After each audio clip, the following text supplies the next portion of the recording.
will be taxable, and in India we follow this system whereby service provider pays the tax to the government and recovers it from the service receiver, so the automatically burden is shifted onto the receiver, making it indirect tax in nature. फिर उसके बाद हमने बोला need of service tax and applicability of service tax. तो यहां पर हमने clearly बोला था service tax is tax on service, where there is no service there is no tax. तो अभी 2 मिनट पहले हमने एक स्टैट्यूटरी लेवी के लिए बोला था ना, सर्विस ही नहीं है तो सर्विस टैक्स का आएगा, और सर्विस टैक्स नहीं है तो एग्जम्पशन का आएगा. तो जो चीज सर्विस ही नहीं है उसको एग्जम्पशन देने का सवाल ही नहीं होता है. So prima facie that is not service, that is just levied for the purpose of government. Service को डिफाइन किया, value addition to a product which is intangible in nature. अगर किसी भी प्रोडक्ट में वैल्यू एडिशन होता है बिना goods के या गुड्स के साथ, और जब वो दिखाई नहीं देता है तो it is called as what, service. Then we said service के लिए कोई सर्विस टैक्स एक्ट नहीं है. All the powers are confirmed by what, finance act 1994. It is applicable to entire India except the state of Jammu and Kashmir. Jammu Kashmir में लगेगा नहीं, और क्योंकि जम्मू कश्मीर में क्यों नहीं लगेगा, क्योंकि article number 370 of constitution prohibits anything to be included in Jammu Kashmir without any consensus. मतलब सिर्फ कंकरेंट आइटम्स कहां लगेगी, Jammu and Kashmir. Then we said India का मतलब क्या, हवा में इंडिया क्या होता है, जमीन में इंडिया क्या होता है. पानी के लिए remember it is 12 nautical mile from land masses and 200 nautical miles from the base line for this economic zones etcetera. चलो इसके बाद we came to the last question of the day, that was features of service tax. Basic fair compliance. तो इसके ऊपर हमने पूरे features cover कर लिए थे. B was for board. So in India service tax is administered by central board of excise and customs. A was for applicability, so it was applicable to entire India except the state of Jammu and Kashmir. S was is for self assessment. Service tax में कोई compulsory assessment नहीं होता है, जो भी होता है वो सेल्फ असेसमेंट होता है. I was for indirect tax. Since provider can shift the burden on receiver, it becomes indirect tax. C was for charge. So it is charge on taxable services which are mentioned in section 65(105). Free service. अगर बिना consideration का service दिया तो उस पर tax लगाने का सवाल ही नहीं होता. So there is no tax on free services. A was for act. No separate act. Finance act 1994. Rate. So there is no different slab rate. There is only one rate which is uniform. Currently it is 10% plus 2% plus. अब 10% is on service. This is as per section 66. 2% is education cess, which we also call as primary education cess. This is not as per section 66. This is as per Finance Act 2004.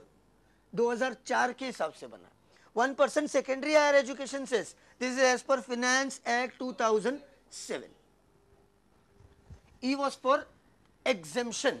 So small service providers providing taxable service up to rupees 10 lakh in a financial year are exempted. यहाँ पर 10 लाख का मतलब 10 00 000. 10 लाख का detail मतलब जाकर के हम कहाँ देखेंगे, 69 में. कंप्लायंस, तो वॉलेंटरी कंप्लायंस इज देयर. आपको खुद को जाकर के क्या करना पड़ेगा, जो भी उसका प्रोसीजर्स है फॉलो करना पड़ेगा. That was my end of my first lecture. Second lecture में we started with administrative items. So if you remember administration of service tax, जो central board of excise and customs, उसके बारे में बात की थी, करेक्ट. सबसे ऊपर होता है फाइनेंस मिनिस्ट्री. फाइनेंस मिनिस्ट्री के नीचे, अच्छा, finance minister is headed by finance minister. उसके नीचे department of revenue, it is headed by secretariat. Department के नीचे central board of excise and custom, headed by the chairman. उसके नीचे छोटा छोटा zones, central excise zones headed by the chief commissionerates. उसके नीचे commissionerates headed by the central excise commissioner और service tax commissioner. Service tax commissioner सिर्फ 6 city में है, दिल्ली, मुंबई, कोलकाता, चेन्नई, बैंगलोर एंड अहमदाबाद. 6 सिटी में सर्विस टैक्स कमिश्नर है. बाकी सब जगह पे कौन काम करता है, सेंट्रल एक्साइज के commissioner. Then we came to commissioner के नीचे, अच्छा, commissioner are assisted with what, additional commissioner and joint commissioner. उसके नीचे आता है आपका divisions, divisions are headed by deputy commissioners and assistant commissioner, and last में आता है range, that is headed by superintendent with the help of inspector. See आगे procedure में जाकर के नाम याद आते, सबसे नीचे वाला आदमी सुपरिटेंडेंट, उसके ऊपर AC DC assistant commissioner deputy commissioner, उसके ऊपर कमिश्नर, कमिश्नर के ऊपर चीफ कमिश्नर, चीफ कमिश्नर के ऊपर चेयरमैन, चेयरमैन के ऊपर सेक्रेटरी, सेक्रेटरी के ऊपर और फाइनेंस मिनिस्टर के ऊपर प्राइम मिनिस्टर, और प्राइम मिनिस्टर के ऊपर चल। उसके बाद था एडमिनिस्ट्रेटिव वेपन्स, वो क्या चीज है जिसको वो यूज करते, तो इफ यू रिमेंबर वो black shirt white shirt, administrative mechanism, that's a very good question, very good word, in fact June 2009 में क्वेश्चन आया था उस पे, एडमिनिस्ट्रेटिव मैकेनिज्म, बाद में आराम से, जून 2009 में क्वेश्चन आ गया था एडमिनिस्ट्रेटिव मैकेनिज्म पे, because many people were avoiding this question कि नहीं आएगा नहीं आएगा, लेकिन आ गया। So what are administrative weapons, सबसे finance act 1994 which gives the act, दूसरा सर्विस टैक्स रूल्स, तो there are various rules coming, service tax rules 1994, 2005, CENVAT credit rules 2004, 2006, 2007 etcetera, but जो सबसे बड़ा और सबसे इंपॉर्टेंट है इट इज एसटीआर 1994। उसके नीचे नोटिफिकेशंस, तो नोटिफिकेशंस क्या होते हैं, कुछ भी चेंजेस आएगा तो किसके द्वारा आएगा, नोटिफिकेशन के। उसके बाद सर्कुलर्स, लेटर्स, वो सब कौन इशू करता है, डिपार्टमेंट आपस में करता। उसके बाद trade notices, that was this mechanism of it. Sir, we have missed that point of administrative mechanism. So that is just, you can make a point, Ludhiana students, that was second lecture. So you can just consult it with the person over there and you can get the things re-telecasted. Okay, chalo, wo complete ho gaya. Uske baad we came what? Exemptions. Exemptions under section 93. No, central government can give exemption either partially or completely. जो partial होता है उसको हम बोलते हैं abatement, खाली शब्द के अलावा और कुछ याद नहीं है। एबेटमेंट इज पार्शियल एग्जेम्पशन जो अपने सिलेबस में नहीं है।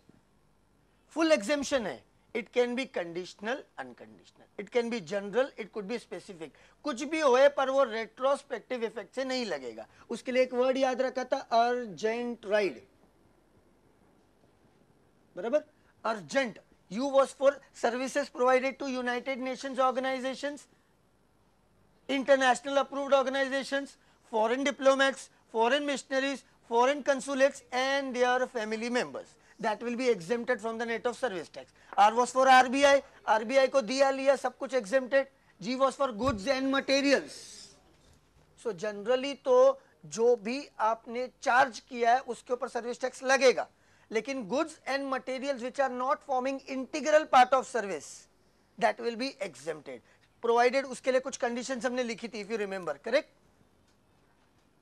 याद है ना, वो ब्यूटी पार्लर, एक क्रीम 50 रुपया, 200 रुपया हाथ घुमाने का चार्ज, क्रीम ज्यादा अच्छा लगा तो 2 क्रीम और लिया, तो टोटल बिल बना के दिया उसने कितना, 350, 100 रुपया is for that creams which is not forming integral part of service, तो उसका क्या मिलेगा मेरे को, एग्जेम्पशन।